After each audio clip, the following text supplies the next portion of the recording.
걷는 사람 위에 뛰는 사람이 있고 뛰는 사람 위에 나는 사람이 있다고 하죠. 그럼 나는 사람 위에 있는 사람은 누굴까요?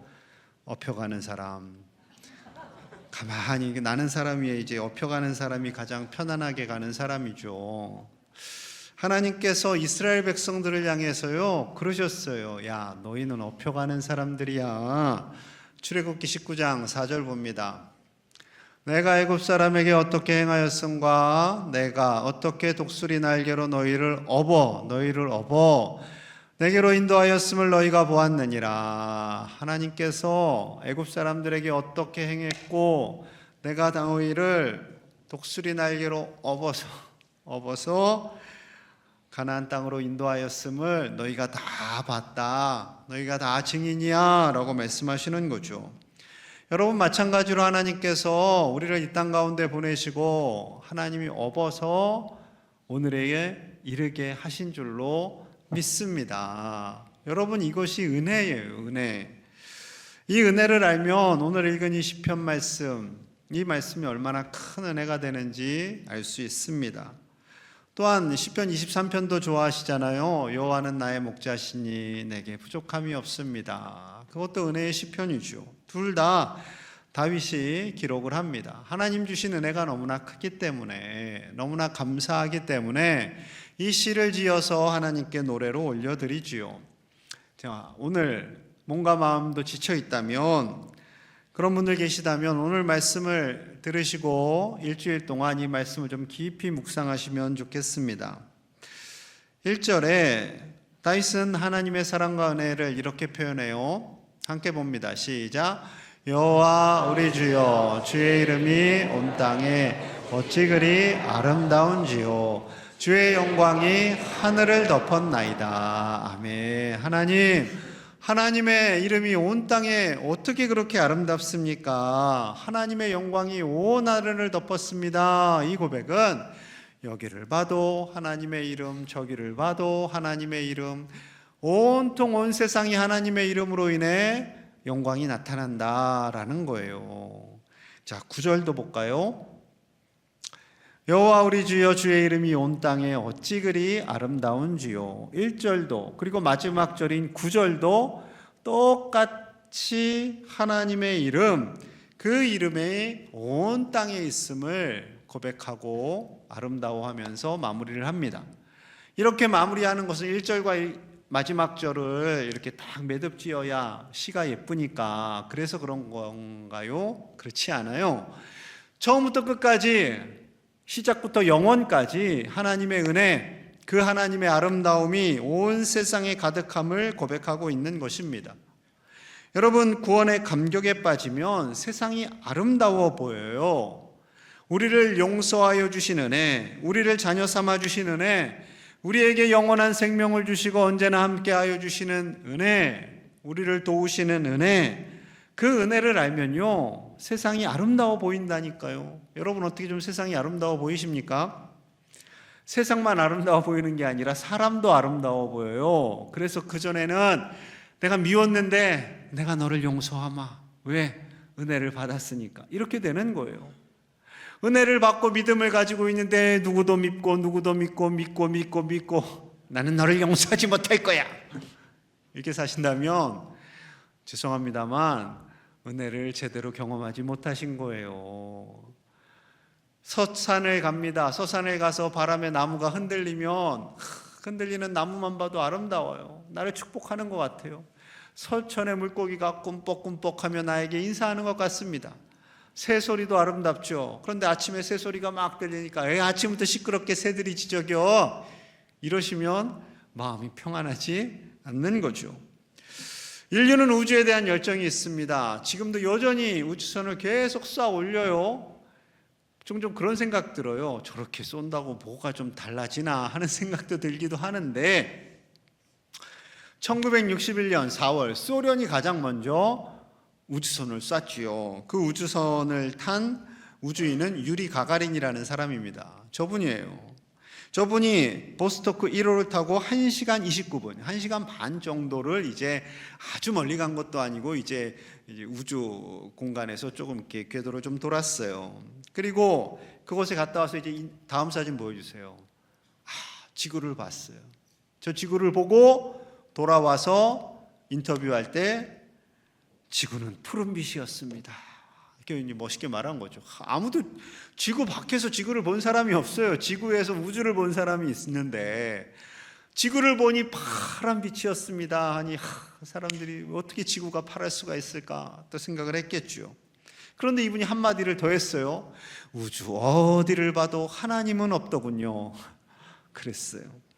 이제 소련이 우주를 먼저 갔다 왔으니 미국이 또 얼마나 자존심이 상했겠어요. 열심히 준비해서 그 다음에 1962년 존 글렌 중령이 최초의 우주인이 됩니다. 미국 최초의 우주인이 됩니다. 이분은 저 오른쪽에 이제 타시는 분인데 4시간 55분간 이제 러시아보다 한 3배 정도 더 길게 지구 궤도를 3바퀴를 돌고 옵니다. 그리고 우주를 다 봤어요.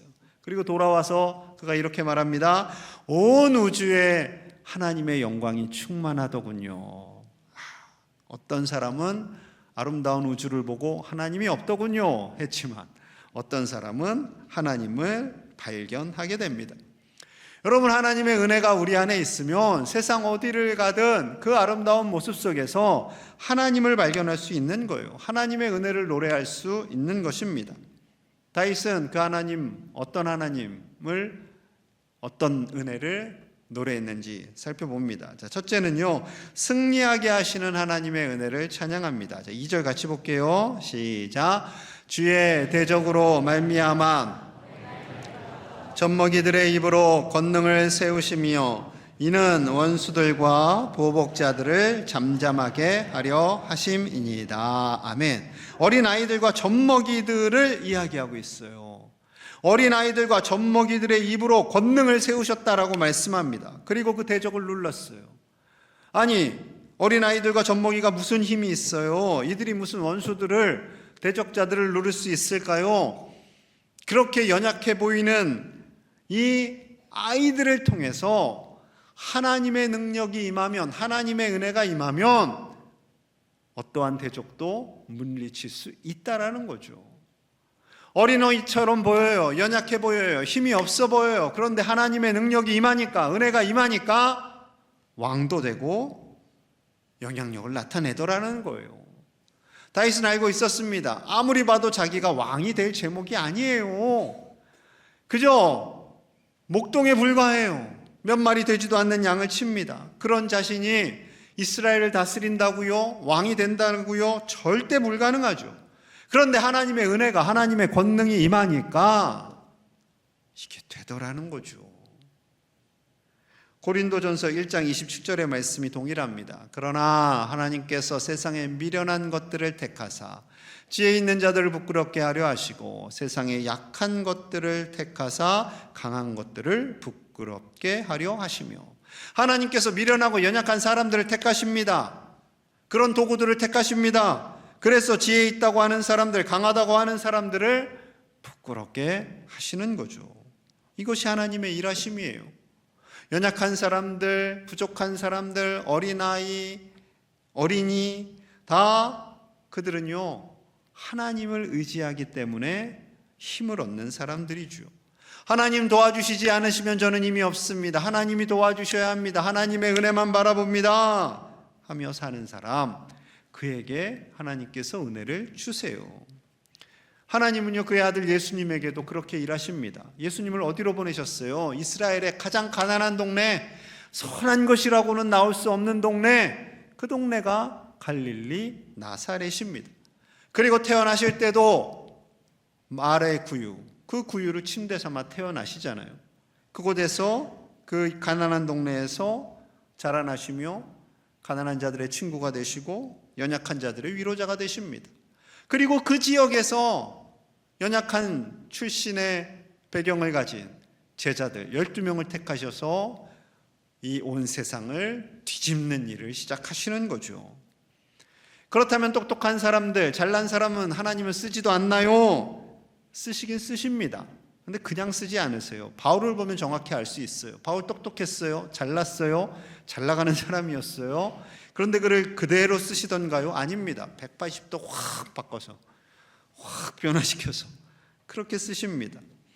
바울이 세상의 성공 가치를 최고로 여겼잖아요. 그런데 그가 예수님을 만나고 완전히 뒤집혀집니다. 그래서 그러한 모든 것들을 배설물로, 쓰레기로 여기는 거죠. 세상의 가치, 세상의 기준이 하나님 앞에서는 결코 중요하지 않음을 깨달은 거예요.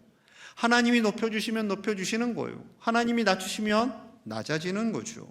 그래서 바울은 낮아지고 예수님은 높아졌고요. 바울은 복음 들고 유럽을 다니며 온 세계의 복음이 확장되게 됩니다. 그것이 하나님의 일하심이에요. 오늘날 청소년들과 청년들, 모든 사람들이 그래요. 그런데 특별히 젊은 세대들로 갈수록 점점 더 세상의 가치에 많이 노출돼요. 그 노출되어서 살아가죠. 믿음을 가진 부모님들조차도 그 세상의 가치에 어쩔 줄을 몰라 합니다. 이거 어떻게 해야 되나 고민하죠. 하나님께서 분명히 우리 자녀들 책임져 주실 것만 같은데 공부를 못하면 왠지 안 사용하실 것 같고, 돈이 없으면 왠지 하나님께서 쓰시지 않을 것 같으니까 공부 열심히 해라. 우리 집안에서 할 수 있는 건 공부밖에 없다. 그래서 엄청나게 공부를 시키죠. 저도 그래요. 좋은 대학 가면 성공할 것 같습니다. 그런데 지난주에 이런 뉴스 보셨죠?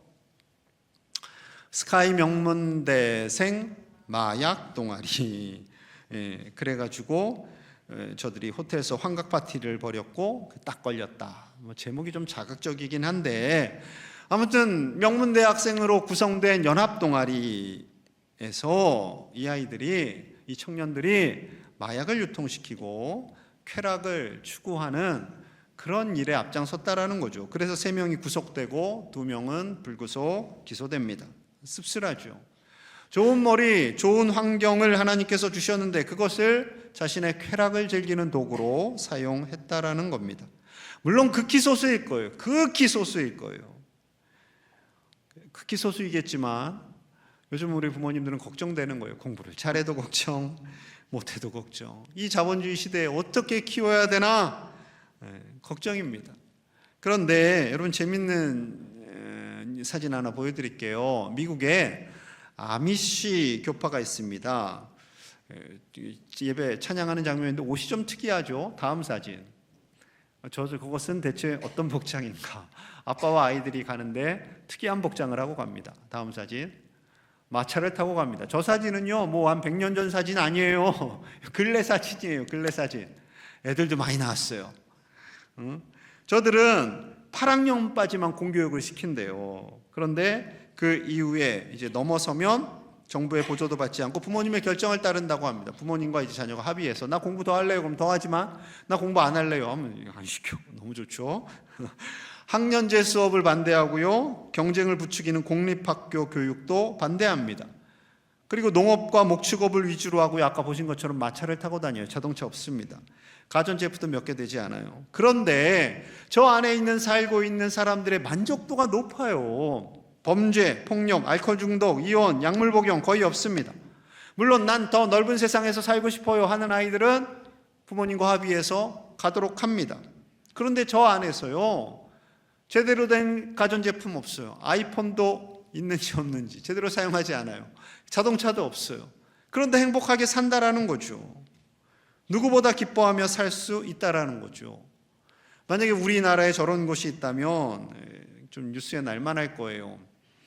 아직도 저들이 무려 미국의 28개 주에 살고 있습니다. 아미시 교파 혹은 메노나이트 교파라고 해요. 이들의 시작은요, 스위스입니다. 왠지 복장이 스위스 같지 않았나요? 스위스의 종교개혁가인 메노 시모스가 16세기경에 1500년대 종교개혁이 막 일어나잖아요. 그때 종교개혁을 일으키고 정말로 말씀대로 삽시다 해서 붐을 일으켜요. 종교개혁의 바람을 붑니다. 그런데 그 당시 카톨릭에 의해서 막 탄압을 받아요. 그러니 제대로 신앙생활 할 수 없으니까 이 스위스 사람들이 미국까지 넘어간 거예요. 그곳 신대륙에 가서 우리 정말 제대로 신앙생활 해보자 해서 지금까지 저들이 존재하게 된 것이지요. 여러분, 하나님께서 우리와 함께 하심을, 그리고 우리를 이 험한 세상에서 이기게 하심을 신뢰하시는 저와 여러분들 되시기를 간절히 소망합니다. 공부 좀 못해도, 특별한 기술이 없어도 하나님의 은혜가 믿음을 가진 우리를 높여주시고요, 존귀하게 하시고요, 얼마든지 우리를 행복하게 살게 하시는 거죠. 여러분, 그 은혜에 살아야죠. 그 은혜가 우리를 살게 하는 줄로 믿습니다. 정말로 하나님의 그 놀라운 은혜로 이 험한 세상을 이겨나가시고 승리하시는 저와 여러분들 되시기를 간절히 축복합니다. 두 번째로요, 하나님의 돌보시는 은혜를 찬양합니다. 4절 같이 볼게요. 4절 시작. 사람이 무엇이기에 주께서 그를 생각하시며 인자가 무엇이기에 주께서 그를 돌보시나이까. 아멘. 다윗은 자신을 3인칭으로 표현해요. 사람, 인자, 하나님, 왜 저를 그렇게 생각하세요? 왜 저를 돌보세요? 왜 이렇게 저를 사랑하세요? 라는 거죠. 여기서의 사람, 인자라는 단어는 히브리어로 사람은 에노시라는 단어인데 깨지기 쉬운 존재라는 거예요. 상하기 쉬운 존재, 연약한 존재. 그리고 인자라는 뜻의 벤 아담, 아담의 아들 이 뜻인데, 아담이 뭘로 만들어졌어요? 흙으로 만들어졌잖아요. 그러니까 흙의 사람이라는 거예요. 흙의 사람, 툭 치면 깨지는, 쉽게 망가지는 그런 연약한 존재가 바로 사람이고 인자인 접니다. 그렇게 연약한 저를 왜 이렇게 돌보십니까? 라는 고백이에요. 5절은 더 강하게 고백해요. 5절 함께 볼까요? 시작. 그를 하나님보다 조금 못하게 하시고 영화와 존귀로 관을 씌우셨나이다. 아멘. 그를, 자신을 하나님보다 조금 못하게 하셨습니다. 하나님보다. 좀 교만한 거 아닌가요? 여러분, 아니에요. 정말로 하나님께서 다윗을, 그리고 우리를 하나님보다 조금 못한 존재로 지으시고 귀하다, 귀하다, 내가 너를 복되게 할 거야 라고 말씀하시는 거죠. 그러니 이 고백은 다윗만의 고백이 아니라 우리의 고백이 되어야 해요. 다윗은 왕이니까 그렇죠? 아니에요. 절대 그렇지 않습니다. 하나님께서 연약한 우리, 부족한 우리를 귀하다 말씀하시고 우리를 사랑한다 말씀하시고 존귀의 관을 씌우셨다니까요. 증거를 남기셨다니까요. 여러분, 우리 자신을 볼 때마다 신기하게 생각하셔야 돼요. 저를 봐도 그래요. 쇳덩어리인 저를 용서해 주시고 그 아들을 십자가에 내어주시고 그리고 우리를 자녀 삼아 주신 은혜, 왜 그렇게 저를 사랑하실까? 그리고 부족한 저를 이 귀한 교회의 담임 목회자로 불러주셨을까? 전적인 은혜이지요. 여러분들의 삶을 돌이켜 보십시오. 여러분, 은혜를 아셔야 돼요. 은혜의 물결을 날마다 누리셔야 돼요. 잘 깨달아지지 않으시면 부모님을 생각하시면 됩니다. 부모님의 은혜, 낳아주시고 길러주시고 책임져 주신 은혜, 그 핏덩이, 아무 힘도 없는 그 핏덩이를 돌봐주셨기에 우리가 오늘날 살아가고 있지 않습니까? 사진 하나 또 보여드릴게요. 딱 봐도 저건 옛날 사진입니다. 6.25 이후 내지는 50년대 내지는 60년대 사진이죠. 엄마가 자녀 둘 데리고 교회에 갔어요. 엄마는 눈물을 흘리며 간절히 기도하는데 저 앞에 있는 딸내미 같아요. 치마 입었어. 멀뚱 엄마 뭐하나 쳐다보고 있고, 엎여 있는 아이도 자세히 보면 눈을 뜨고 있어요. 엄마는 이곳에서 뭘 하는 건가? 그런데 엄마가 볼 때 저 시대에 저 아이들을 도와줄 분은 하나님밖에 없는 거예요. 폐허가 된 나라 속에서 돈도 없고 먹을 것도 제대로 없고 하나님이 도와주셔야 되는 거예요. 그래서 저 아이들이 자라서 우리가 된 거죠. 그래서 우리나라가 복을 받은 거죠. 여러분, 은혜를 알면요, 하나님의 도우시는 은혜를 알면요, 기도하게 됩니다. 여러분, 자녀들을 위해서 뭘 기도하세요? 부자 되게 해주세요. 잘 먹고 잘 살게 해주세요. 좋은 데 가게 해주세요. 예, 할 수도 있겠죠. 그러나 그 기도를 내려놓고요, 하나님이 도와주셔야 합니다. 하나님의 은혜를 아는 아이들 되게 해주세요. 하나님의 은혜 아래서 믿음을 가지고 살게 해주세요. 그 기도 하셔야 됩니다. 그 기도 하셔야 돼요. 우리와 우리 자녀들에게 가장 중요한 것은 믿음이지요. 믿음. 그런데 그 믿음은 하나님을 아는 믿음이에요. 하나님의 은혜를 아는 믿음이에요. 하나님의 은혜를 알지 못하면 그 믿음이 온전히 견고해질 수가 없습니다. 주일날 예배를 드리지만 하나님께서 주시는 놀라운 은혜를 경험하지 않고도 예배 드릴 수가 있어요. 그 은혜가 우리 심장 속에서 뜨겁게 나타나지 않으면, 역사하지 않으면 여러분 이 믿음이 언제든 식어질 수 있어요. 교회 몇 번 갔는데 별거 없더라, 그럴 수 있어요. 여러분, 하나님께서 주시는 은혜, 그 은혜가 우리를 살게 하고 그 은혜가 견고해져서 믿음이 되고 기도하게 되는 거죠. 예전에 젊으신 권사님이 그러시더라고요. 어떻게 이렇게 새벽에 열심히 나오세요? 안 힘드세요? 하고 제가 물어봤어요. 그랬더니 받은 은혜가 너무 커서요, 기도하지 않을 수가 없어요, 이렇게 말씀하시더라고요. 여러분, 꽂혔어요. 은혜가 크면, 은혜를 깨달으면 기도하게 됩니다. 받은 은혜가 너무나 크면 우리가 진짜 행복하게 살 수가 있다니까요. 받은 은혜에 대해서 난 도무지 모르겠고 하나님께서 나에게 복을 주시는지 어쩐지는 모르겠는데 내가 예배는 드리러 갑니다, 이럴 수도 있다라는 거죠. 여러분, 슬픈 거죠. 여러분, 사단이요, 사단의 고도의 전략은 우리가 은혜를 깨닫지 못하게 하는 거예요. 끊임없이 비교하고 끊임없이 다른 사람과 비교해서 우리를 주눅하게 되는 거죠. 양궁을 보니까, 양궁을 왜 잘하나 봤더니 현대자동차가 밀고 있더라고요. 현대자동차 회장이. 그런데 배드민턴은 후원은 하나도 없고, 임원들은 비즈니스 타고 다니고, 이 선수들이 얼마나 열받았겠어요. 여러분, 이런 것만 생각하면 은혜가 될까요? 안 될까요? 안 돼요. 안 돼요. 죄송합니다만 설령 사실은 그래요. 현실은 그래요. 그렇다 할지라도 우리의 눈을 하나님을 향하고 하나님께서 주신 은혜를 향하고 하나님께서 주신 그 사랑을 향할 때 우리가 이 세상에서 많이 갖지 못해도 부족해도 하나님 안에서 믿음으로 살아갈 수 있는 거죠. 여러분, 하나님께서 우리에게 놀라운 선물을 주셨어요. 6절에서 8절입니다. 주의 손으로 만드신 것을 다스리게 하시고 만물을 그의 발 아래 두셨으니, 그가 다윗이에요. 그가 우리입니다. 우리 안에, 우리의 발 아래 모든 것, 하나님 주신 모든 것을 다스리는 권세를 주셨다라는 거예요. 7절, 곧 모든 소와 양과 들짐승이며, 8절, 공중의 새와 바다의 물고기와 바닷길에 다니는 것이니이다. 하나님 창조하시고 모든 것 지으시고 다 넣어줄게, 다 너가죠. 너가 얼마든지 다스릴 수 있어, 말씀하시는 거죠. 그 다스리는 권세를 우리에게 주신 거예요. 다스리는 권세를 우리에게 주셨어요. 왜 우리에게 이런 걸 주셨을까요? 정말 우리가 이 권세를 가지고 있을까요? 자, 요한복음 1장 12절 같이 봅니다. 시작. 영접하는 자, 곧 그 이름을 믿는 자들에게는 하나님의 자녀가 되는 권세를 주셨으니. 아멘. 그 이름, 예수 그리스도의 이름을 믿는 자에게는 하나님의 자녀가 되는 권세를 주십니다. 이 권세가 그 권세예요. 하나님께서 지으신 모든 것 다 넣어줄게. 그 모든 권세를 예수님에게 주셨고 그 모든 권세를 다시 우리에게 주십니다. 자녀가 되는 권세. 여러분, 엄청난 권세가 우리에게 있다니까요. 좀 머리도 나쁘고요, 돈도 없고요, 할 줄 아는 것도 없고요, 딱 좋은 환경을 갖고 계시네요. 하나님의 은혜로 살 수 있는 환경.